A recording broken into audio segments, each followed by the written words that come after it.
tiene que considerar tres apartados y que tiene que considerar tres apartados, que es el estado basal, maniobra y desenlace, y que hay que tener claro cuál es la prevalencia o la incidencia de la patología que nos interesa estudiar, cuál es la incidencia del fenómeno que consideramos desenlace y cuál sería la fracción atribuible o la proporción que se debe a la maniobra que queremos hacer. Frecuentemente desconocemos esto y creemos que con hacer una acción o dar un fármaco ya vamos a ayudar al paciente, y no es así. Frecuentemente los beneficios son verdaderamente pequeños, que pueden llegar a ser incluso del 1%, lo cual caería incluso dentro de aquello, si fuera comparado contra el placebo, de algo que no es útil. Entonces, es irrelevante que cada vez que vamos a hacer uso de alguna maniobra, cualquiera que sea, conozcamos cuál es su verdadero beneficio. Después de hablar del estado basal, hablamos de los diseños, y hablábamos que si bien el ensayo clínico es el diseño de mayor calidad de la información, no significa que lo que sale de un ensayo clínico vale la pena. Eso es un contenido clínico que solamente ustedes pueden definir si algo es relevante o no. No importa el valor de P. Recordemos que el valor de P lo único que dice es que ese beneficio o esa diferencia entre distintas estrategias es debida al azar o tiene una alta probabilidad de ser real. Se dice que es real cuando la probabilidad de que sea al azar es menor del 5%, y eso es el equivalente a una P menor de 0.05.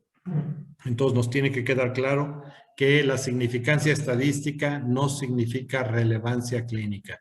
Es un concepto ajeno y que tenemos siempre que tener muy, muy presente. Entonces, eso es cuando hablamos de diseños. Y los diseños lo que buscan es evitar sesgos. Los sesgos que hemos visto en el modelo arquitectónico cuando hablamos de la clínica, y que hoy retomaremos un poco más ese apartado viendo detalles por detalles. Si bien en la clase introductoria lo vimos, fue muy rápido, hoy iremos un poco más lentos y que lo pregunten. Es importante llegar a esta etapa y decir que quienes dominan esta etapa son los clínicos. No hay nadie ni con maestría ni doctorado que lo domine. Aquí entran todos los apartados clínicos y tenemos que considerarlos siempre que queremos hacer algo.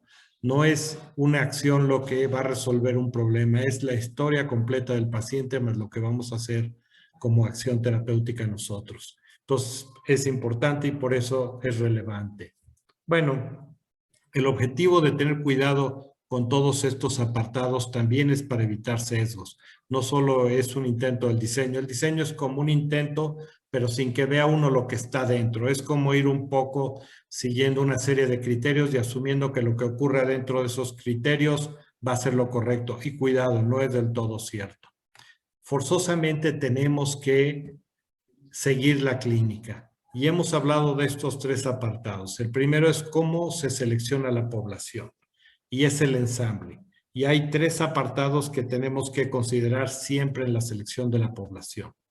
Uno, de dónde proviene. Dos, cómo se hizo el diagnóstico o cuál es la puerta de entrada. A veces no hay un diagnóstico definido. Hay muchos proyectos ahora que se hicieron en pacientes con sospecha de COVID. La puerta de entrada es sospecha de COVID. Las acciones se hacen a todos ellos y luego se evalúa cómo les va. Esto es importante porque de repente creemos que nos tenemos que quedar solo con la gente que tiene un diagnóstico definido, y el diagnóstico lo hacemos 24 horas después, 7 días después, y eso no es válido, porque si para tomar una decisión terapéutica inmediata me tengo que esperar a tener un resultado definido 7 días después, resulta absurdo. Entonces, la puerta de entrada es importante. ¿Cómo decidí yo tomar decisiones? ¿En base a qué criterios? Y pueden ser clínicos, no tiene que ser un diagnóstico histopatológico, ni un diagnóstico por tomografía, resonancia, laboratorio. Puede ser un diagnóstico clínico y es válido. Y tercero, una vez que ya definí el estado basal en el diagnóstico, que dije la edad, si hay preferencia por algún género debido a la patología, entonces tengo que ver los criterios de selección complementarios. Básicamente los de no inclusión. Es decir, quién que proviene de la población que sí es susceptible de ver el efecto de la maniobra para un desenlace, quién de ellos con este diagnóstico no deberían de entrar. Básicamente, ¿por qué? O porque ya tienen el desenlace o porque nunca lo van a sufrir debido a alguna condición X, o porque tienen ya indicación o contraindicación previa de la maniobra o ya la está recibiendo. Si yo quiero probar un fármaco, pero el paciente ya lo toma en forma rutinaria porque se lo recetó la abuelita, ya no puede entrar el paciente. Si se lo recetó el de la farmacia porque él hizo el diagnóstico antes que nosotros, ya tampoco puede entrar el paciente. No es de que se lo quitamos, damos un periodo y luego vuelve a entrar. En algunos casos es factible y lo van a ver en ensayos clínicos que lo que hacen es quitarle los fármacos a los pacientes, dejar un periodo de lavado y luego meterlos a los proyectos. Pero esta forma de trabajar y de seleccionar es lo mismo si estamos haciendo un estudio observacional. A veces queremos ver algunos factores de riesgo como podría ser la presencia de diabetes mellitus. Entonces, hay que tener cuidado y ver si estos pacientes diabéticos no tienen aparte otra razón por la cual sufrir el desenlace. Entonces, es importante ver todos los criterios que van a determinar quién no debe de entrar de los pacientes que sí me cubrieron mi población y mi definición, que es el estado basal. ¿Sale? Quien tenga indicación, contraindicación para la maniobra o quien ya la esté recibiendo. Una vez que yo hago lo del ensamble, tengo que ver las características premaniobra. ¿Qué quiere decir? Todo aquello que puede tener impacto sobre el desenlace independiente de la maniobra.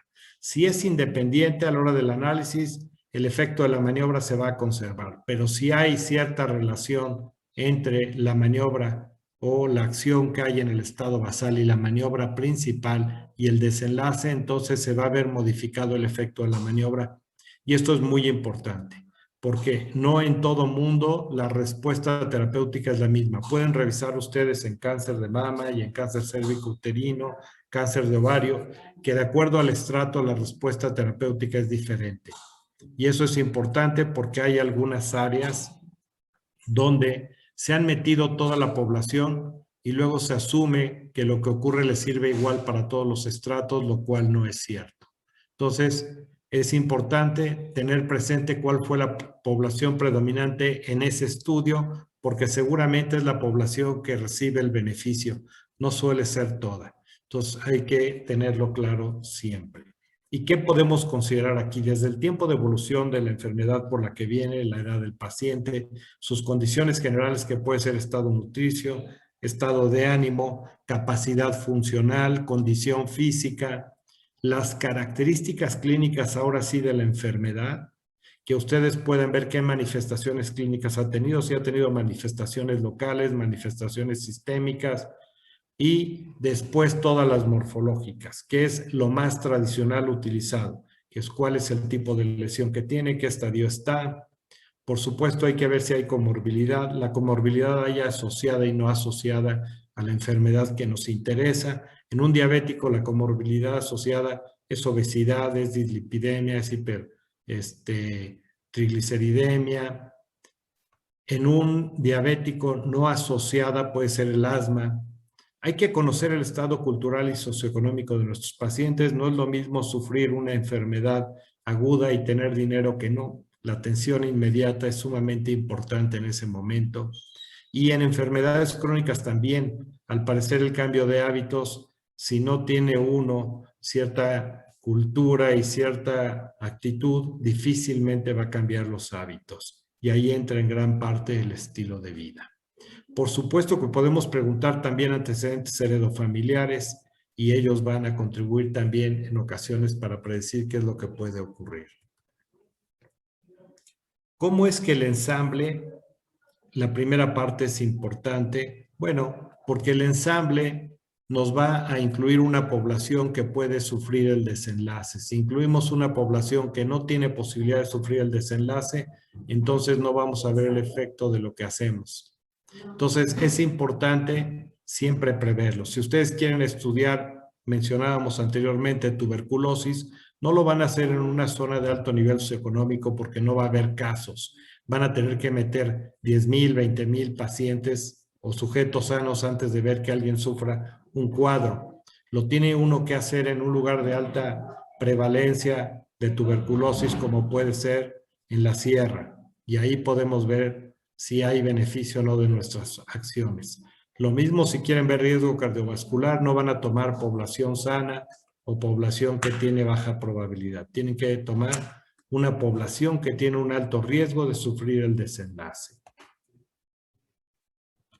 ¿Qué pasa con la estratificación del estado basal? ¿Por qué hay que formar estratos y no todo ajustar en el análisis? Vean este fenómeno. Aquí les va muy bien a 75 de 150, lo que nos da un éxito del 50%. De este otro lado también, pero resulta que aquí aparentemente no hay diferencia. La probabilidad o el valor de P es de 1, quiere decir que la probabilidad es de 0% prácticamente de que sea una diferencia real. No hay probabilidad de que esto sea una diferencia real, ni siquiera hay diferencia. Un segundo, por favor.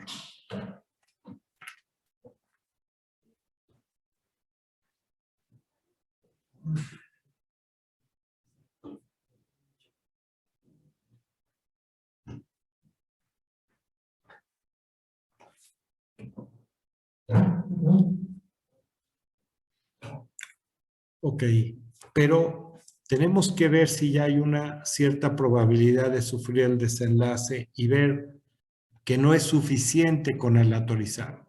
Nos han dicho constantemente que si se aleatorizan por grupos de riesgo, entonces si quedan balanceados ya resolvimos el problema que podría haber. Pero eso fíjense cómo no es cierto.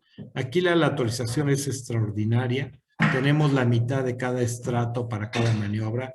La mitad para la maniobra A del estrato 1, 50 pacientes, 50 para la maniobra B.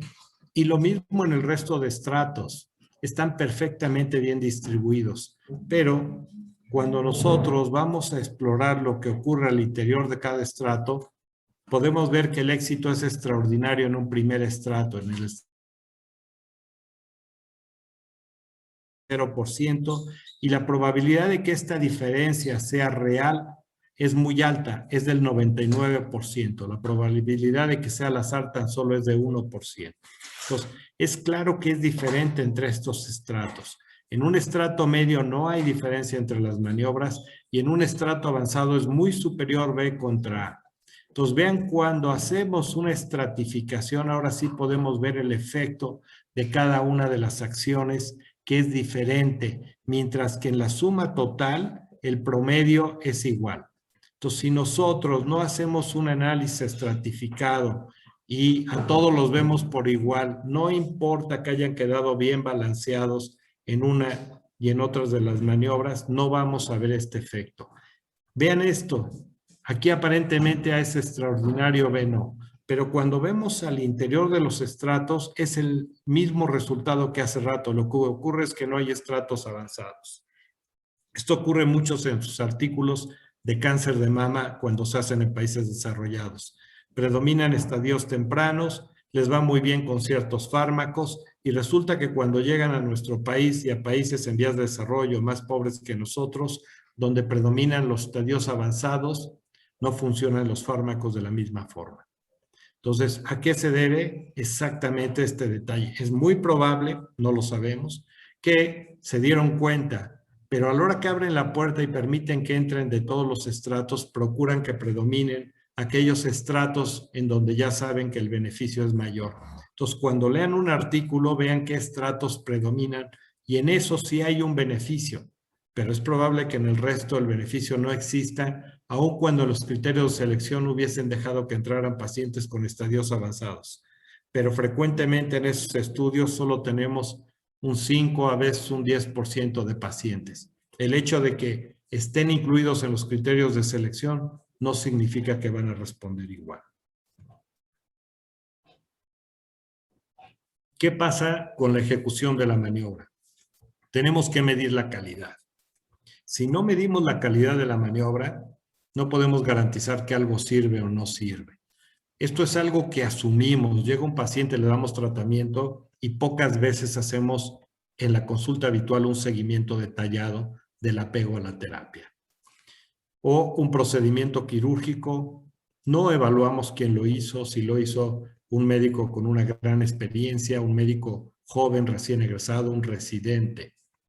Podría evaluarse y ver en qué cirugías hay diferencia y en cuáles no las hay. Yo sé que ustedes tienen una idea de lo que ocurre, pero lo pueden evaluar y ver qué pasa. Pueden ver para cualquier fármaco si dieron el esquema en el tiempo que se debe. No es raro que en sus pacientes oncológicos se retrase la quimio por toxicidad y muy probablemente la toxicidad que se presenta durante la maniobra tenga que ver con estados de desnutrición que vivió o que vive el paciente. Y así es como puede uno de repente tener dificultades para completar un esquema adecuado en el tiempo que se debe. A veces es los eventos adversos del fármaco que hacen que no se complemente. A veces que no nota mejoría el paciente. A veces es que no hay sintomatología por la enfermedad y entonces al paciente no le interesa tomarlo y lo hace en forma irregular. Cualquiera que sea la causa, se debe de medir. Tenemos que saber si estamos haciendo lo correcto. Y eso tendríamos que saber en la consulta. Cuando se hacen auditorías, no es sorprendente encontrar pacientes hipertensos que tienen el mismo esquema terapéutico hace 5 años, que se ven cada mes y que están descontrolados. Entonces, se tiene que cuidar todos esos detalles para tratar de evitar este tipo de errores. Y hay que considerar todo lo que se hace alrededor de la maniobra principal. No es suficiente con una maniobra para resolver el problema de nuestros pacientes. Hay que prepararlo antes de la maniobra principal, como en el caso de las cirugías, se le sube el paquete globular, se mejora su estado nutricio. Igual cuando le van a dar una quimio o cuando le van a dar radioterapia, porque si no el éxito no va a ser el mismo y no es porque no sirva a veces la quimio, porque no sirva la radioterapia, es porque las condiciones del paciente van a hacer que le vaya muy mal. Hay que ver qué acompaña la maniobra principal y ustedes lo han visto, los tipos de anestesia durante una cirugía pueden variar y pueden darles una distinta oportunidad para hacer su procedimiento quirúrgico. Lo mismo ocurre con cualquier otra estrategia, incluso con una vacuna. Habrá que premedicar ahora cuando hay mucha sintomatología en ellas o no. No se han hecho ensayos, pero a futuro seguro sabremos, o hay que acompañarlo de algún analgésico. ¿Y qué hay de los tratamientos postmaniobra? Un ejemplo muy claro aquí son los pacientes de neurocirugía. Los pacientes de neurocirugía más graves los envían a las terapias, los menos graves a piso y resulta que hay mayor deterioro en los del piso. Nunca puede ser el mismo cuidado que en los de una terapia intensiva. Entonces, esas maniobras periféricas que se hacen posteriormente impactan dramáticamente por mayor que haya sido la calidad de la maniobra principal. Esto también ocurre cuando damos una quimio, damos el esquema perfecto, pero no damos toda la terapia periférica como es el factor estimulante de granulocitos, el paquete globular, la féresis plaquetaria. Si no hacemos todas las demás maniobras que acompañan a la quimio, entonces el paciente se verá en desventaja. Es sorprendente que ha habido estudios que tratan de demostrar que darles estos alimentos ya condensados en calorías mejoran el pronóstico en cáncer. En realidad, lo único que estamos comparando es contra poblaciones que no consumen las calorías que deben. No es que esas sustancias sean maravillosas, es que estamos comparando contra pacientes que prácticamente no están comiendo, porque tienen náuseas, ataca el estado general y en algunas ocasiones porque no tienen recursos para llevar una alimentación adecuada. Y qué hay de los manejos de eventos adversos. Los eventos adversos son parte del desenlace, pero el manejo puede ser parte de una maniobra periférica que acabe impactando en el desenlace principal. Si hubiese, por ejemplo, vamos a suponer que la aspirina sirviera para enfermedad cardiovascular y estamos tratando de evitar enfermedad cardiovascular con algún fármaco que genera cefalea, se le agrega la aspirina por el dolor de cabeza y este va a acabar teniendo impacto sobre el desenlace. Entonces hay que ver cuál es el manejo que estamos haciendo para todas las maniobras periféricas. Igual una quimio, si le van a dar un factor estimulante de granulocitos, seguro también le va a dar un beneficio en su sobrevida porque la misma neoplasia había ya provocado alteraciones y lo hacían más susceptible a infecciones, independiente de la quimio. Entonces, también hay que pensar cuáles beneficios puede recibir de esas maniobras periféricas secundarias al manejo de eventos adversos. ¿Cómo se maneja eso en la actualidad? ¿Cómo vemos que se hace?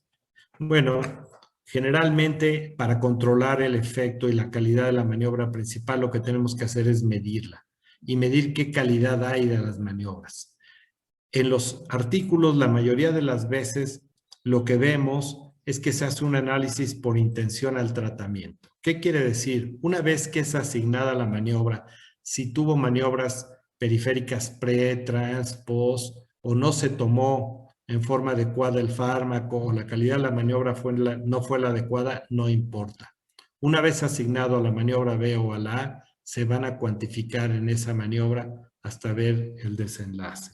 Entonces, hay que tenerlo siempre presente cuál es la calidad de la maniobra y qué maniobras periféricas hay. Pero en el análisis por intención al tratamiento, todos se evalúan como si hubieran recibido la terapia en forma adecuada, la reciban o no la reciban. No se debe de quedar solo así, sino que en los estudios observacionales tenemos que tener un símil de lo mismo. Y es cuando dice, bueno, no se asigna, pero se mide y está recibiendo una maniobra o no la recibe y se asume que la recibe en forma adecuada. Pero podemos tener otro tipo de análisis en el que medimos la calidad de la maniobra, si es adecuado, moderado o malo, y también podemos ver las maniobras periféricas y ver cómo impactan. En los ensayos clínicos se toma solo las maniobras adecuadas y se comparan entre ellos, y esto se conoce como un análisis por protocolo. Es importante tenerlo en cuenta. Es un intento de demostrar si la maniobra sirve o no sirve, aun cuando en ocasiones puede esto representar solo el 40% de la población. Bueno, ni modo, se vale. Y habrá que ver si este grupo que se apegó a la maniobra sigue conservando una distribución adecuada y si estos factores no impactaron. Pero todos los artículos que están bien hechos les deben demostrar el resultado de análisis por intención al tratamiento y se vale también que agreguen un párrafo con el análisis por protocolo. Si la dirección del resultado es la misma y la magnitud igual, extraordinario. Pero si se invierte, entonces tenemos problemas. Entonces, hay que tenerlo presente y si nuestro estudio es observacional, podemos ver el efecto de cada uno de los estratos. Al final, el global de ellos es lo que estamos viendo, pero es importante saber porque una vez que se aplique en la población, vamos a tener una idea de qué pasa si no lo recibe como se debe, si sirve, ya que hay fármacos que no tienen utilidad alguna si no se llega a la dosis óptima. Entonces, esto sería para el manejo del sesgo de ejecución, que en un ensayo clínico es el análisis por intención al tratamiento o el análisis por protocolo, pero que en general tenemos que hacer un símil para los estudios observacionales y podemos medir distintos grados de exposición a la maniobra y a las maniobras periféricas. Hay algunas estrategias que se han hecho. Por ahí hay un micrófono que está entrando el sonido, por favor, si puede. Se han hecho y la industria ha buscado cómo hacer pruebas con placebo prealatorización. El beneficio que esto tiene es garantizar que quien entra al estudio es una gente que tiene mayor probabilidad de apego a las maniobras que se apliquen, porque quienes no se apeguen van a salir en esta etapa. Solo entran a la etapa prealatorización. Durante un periodo de un mes o dos les dan una sustancia que es placebo, pero que lleva una sustancia medible en sangre. Esta estrategia también sirve para medir a los centros. No es raro que algunos investigadores, dado que hay pagos por los proyectos de la industria, a veces se ven tentados cuando el paciente llega y tomó el 70-75% del fármaco a decir que llegó al 80% e incluirlo. Bueno, pues la industria mide niveles y si esto se repite, suele darle las gracias al centro que está incluyendo pacientes porque identifica que no ha sido honesto y lo más probable es que no sea honesto en el resto del seguimiento. Me ha tocado verlo, me ha tocado ver que les dan las gracias Entonces, sí es algo que se hace, me parece extraordinario. Creo que tenemos que aprender a ser responsables todos en lo que es la investigación. Y no solo la de la industria, porque hay controles de calidad sin duda alguna en todos los proyectos de la industria, pero no en los nuestros. No hay nadie. Y el control, por ejemplo, que llevan a algunas instituciones que dan dinero, es pedir cómo van cada 6 meses. Eso no nos ayuda de nada. Eso no es un control de calidad. Los investigadores frecuentemente pierden detalles finos de lo que están haciendo y no hay nadie que vaya a corroborar cómo es que resolvieron ese problema. Finalmente, hay que cuidar lo que son los errores en la detección del diagnóstico. El primero es el sesgo de detección. ¿Esto qué quiere decir? A veces no vemos con la misma frecuencia a los pacientes. Si tenemos clínicas para ver a un tipo de pacientes, pero no para todos, y en las clínicas somos más cuidadosos en el seguimiento que en la consulta habitual, aguas, porque al querer comparar todos esos pacientes, es probable que la diferencia tan solo se deba al seguimiento, a la vigilancia. Por eso es que pacientes que están en proyectos donde hay una estructura preestablecida de seguimiento, les va mejor que los que no. Porque aquellos que están participando en un protocolo, hay todos los cuidados estandarizados ideales, mientras que en los que no, a veces se nos van olvidando y los vamos dejando atrás. Participar en investigación, y sobre todo cuando hay auditorías como son los de la industria, nos ayuda a aprender a hacer lo correcto y nos ayuda a mejorar lo que nosotros hacemos todos los días. Cuando la gente ha participado en un proyecto de investigación y sabe los cuidados que hay que tener con los pacientes en una patología, generalmente los traslada a sus pacientes que no están en protocolo y es una ganancia muy clara para el paciente y por supuesto para la institución. Entonces, no es raro que esta falta de seguimientos iguales nos genere diferencias entre los grupos.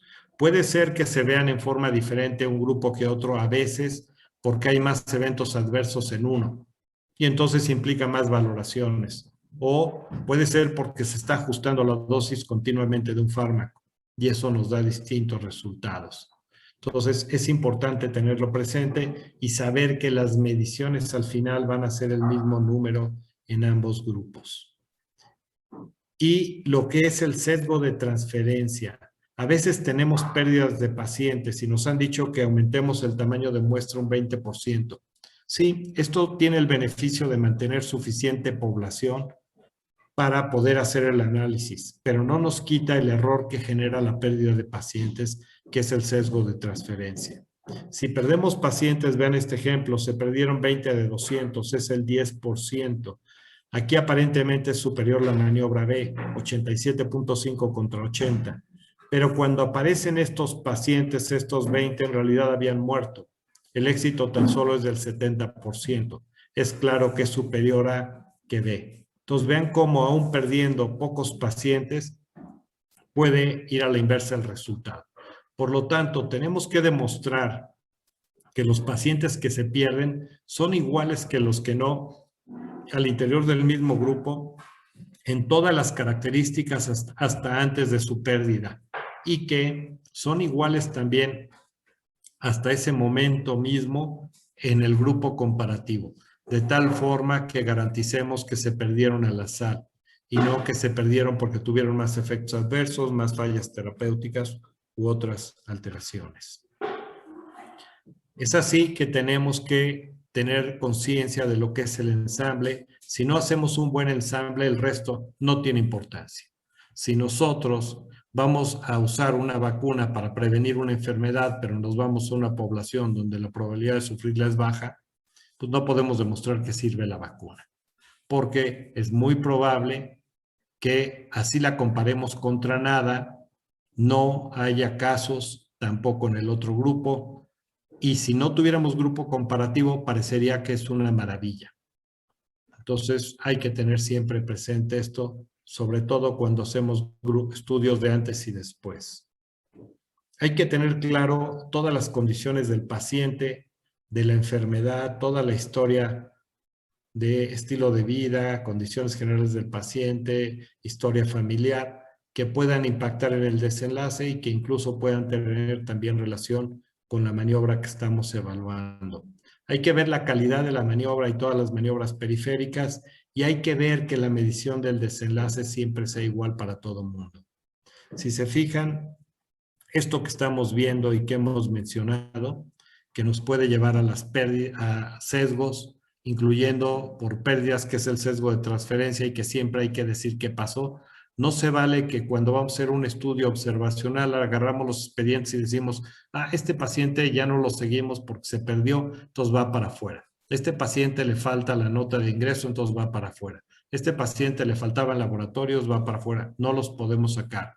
Porque ¿quién nos dice que no eran los que estaban en peores condiciones los sujetos que decidieron salirse del hospital para irse a morir a su casa, o que fueron los que tuvimos que trasladar a otro lado, o que debido a su condición de gravedad no pudimos tomar exámenes ni pudimos interrogarlo? Entonces tienen que entrar y hay una serie de estrategias que seguro ya verán durante el manejo de datos para qué se hace con esos faltantes. Entonces es importante que entren todos los pacientes que cubrieron los criterios de inclusión. Y recordemos que los criterios son a su ingreso, no son 8 días después que tenemos un dato de laboratorio y corroboramos un diagnóstico, ni son en base al diagnóstico de ingreso, son al ingreso. Cuando decimos que el paciente tiene una neumonía y al final tuvo un tumor, ese ya entró en el estudio porque lo clasificamos como neumonía, entró. Después diremos también que hubo ese paciente que luego se clasificó y fue un tumor, pero ya entró al estudio y ya se cuantificó en el análisis por intención al tratamiento. Pudo haber caído en cualquier lado, puede ser que haya uno en cada lado o más. Entonces, la puerta de entrada es indispensable. Si están agarrando los expedientes con el diagnóstico final, estamos cometiendo un error tremendo. Entonces, como pueden ver, esto es un reflejo perfecto de la clínica. Cuando llega el paciente, se hace una historia clínica, suele hacerlo el interno, el R1 en nuestros hospitales.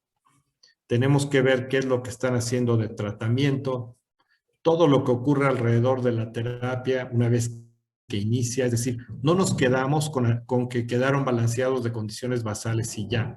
Vean cómo tenemos que estratificar, pero también tenemos que ver todas las maniobras periféricas y tenemos que ver la calidad de la maniobra. No es cierto que ya se le dio una cosa u otra y vemos el desenlace. La medicina basada en la evidencia, lo único que les dice es que el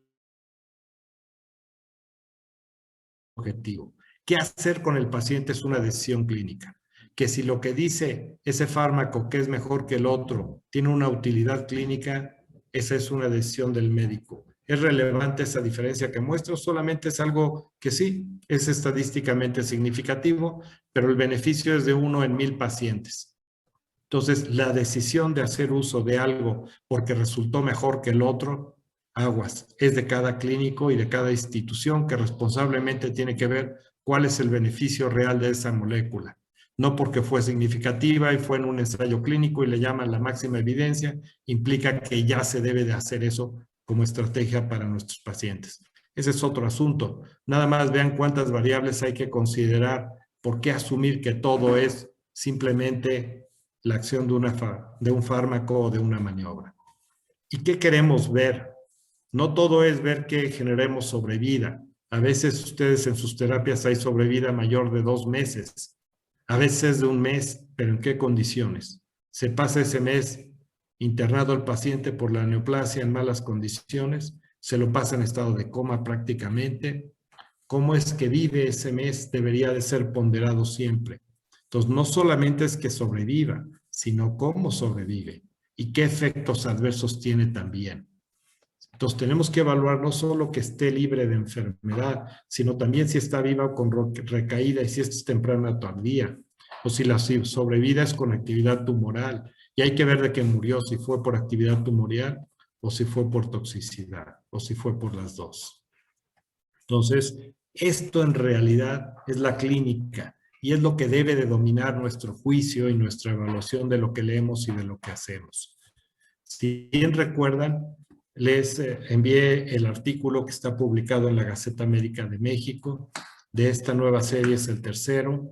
Y aquí viene otra vez un recordatorio de todas las variables. Es importante que vean que esto está en la historia clínica, que tenemos una nota de ingreso y que tenemos todo el seguimiento de nuestros pacientes. Podemos reconstruir este fenómeno en forma histórica a través de los expedientes, podemos hacer estudios históricos de gran calidad y, por supuesto, siempre será mejor si son planeados y se hacen hacia el frente con fines de investigación, como es una corte que hagan ahora, a partir de ahora en adelante, o un ensayo clínico. Es importante que vean que lo que ven ustedes en un artículo y en un protocolo no es sino tan solo, y no es cualquier cosa, el reflejo de la clínica. Cuando ustedes ven en un artículo lo que le llaman universo de trabajo, es la selección de la población en el diseño arquitectónico y es la comunidad de donde proviene nuestro paciente.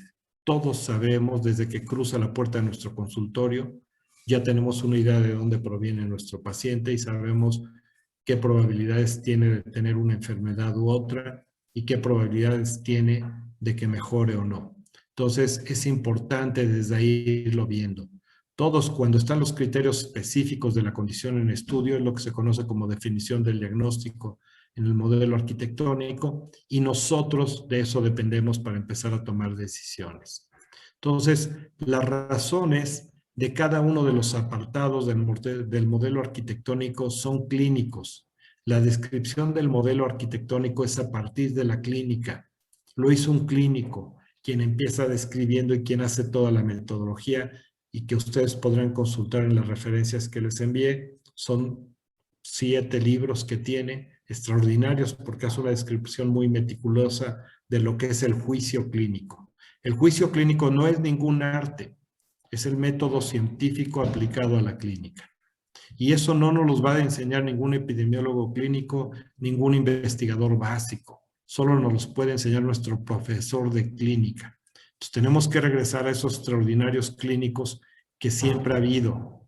Tenemos que volver a buscarlos para que nos enseñen metodología en las áreas clínicas y hacer uso de todos los recursos que estén cerca para mejorar lo que hacemos en beneficio de nuestros pacientes. Cada uno de los apartados que describimos, esta es la demarcación, tienen una razón y en ese artículo de la Gaceta ustedes lo pueden leer. La estratificación tiene una clara razón clínica y cuando ustedes lean un artículo van a ver que la tabla 1 lo muestra. Cuando ustedes ven un artículo, lo que es el ensamble viene generalmente en gráficas y es la selección de la población que nos dice cuántos no se incluyeron y por qué. Hay que hacerlo incluso en los estudios observacionales. No se vale que solo seleccionen los que ya están y todos los que hubieran entrado por la puerta principal, pero que no resultaron tener lo que se buscaba, se dejan fuera. No, hay que decir, se entró por esta puerta, se vio que estos no eran candidatos porque eran de mayor edad, porque tenían otra patología, porque tenían X complicación, y va uno desglosando cuántos son los que sí siguen en el proceso de investigación. Entonces, esto lo ven en la tabla 1, que van a ver cuál es la edad de la población y tienen que verlo para saber cuál es la población predominante. Los resultados que ustedes están viendo son el promedio en la población predominante. Si el estudio fue en estadios tempranos y ustedes tienen estadios avanzados, no esperen el mismo resultado, no hay forma, excepto en sus pacientes que estén en estadios tempranos. Pero además, tomen en cuenta que es el resultado promedio. Es decir, que va a haber pacientes que el beneficio sea menor. Si el resultado promedio es una sobrevida de 8 meses, quiere decir que esa es la mediana de sobrevida, pero va a haber los que viven menos y va a haber los que viven más. Siempre. Entonces hay que tenerlo claramente presente por si no creemos que todo el mundo recibe el mismo beneficio y no es cierto. Lo mismo podemos ver para nuestra maniobra principal y para todo lo que hacemos de terapia de sostén y tratamiento sintomático.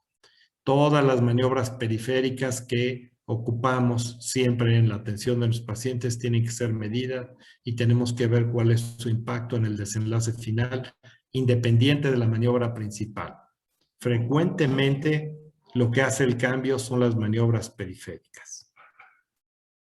Y en el seguimiento, nunca olvidemos los efectos adversos, nunca. Siempre tienen que ser medidos. No es posible que veamos artículos de manejo estricto de la presión arterial donde se aplaude ese manejo porque disminuye unas cuantas fallas cardíacas, pero casi tiene 3 veces más que las fallas cardíacas que previene de fallas renales. Eso no es posible. ¿Quién leyó el artículo? ¿Quién lo puso en las guías clínicas? ¿Cómo es que dicen que la máxima evidencia, que lo vieron expertos y no ven que genera más fallas renales que las que protege de fallas cardíacas? Eso es lo que tenemos que aprender a ver, porque si no incluimos los eventos adversos graves como fallas terapéuticas, estamos perdidos y los vamos a dejar a un lado. En oncología tendrían que estar los eventos adversos graves incluidos en las fallas terapéuticas. Entonces, el flujograma de nuestros pacientes también es importante. Es importante que vean que tiene que ver con el mismo modelo de estado basal, maniobra y desenlace, que las visitas están en relación a esto y en cada uno se van a obtener distinta información. Entonces, el flujograma está en relación a cómo se da el fenómeno en nuestros pacientes. No sé si hay alguna duda, algún comentario.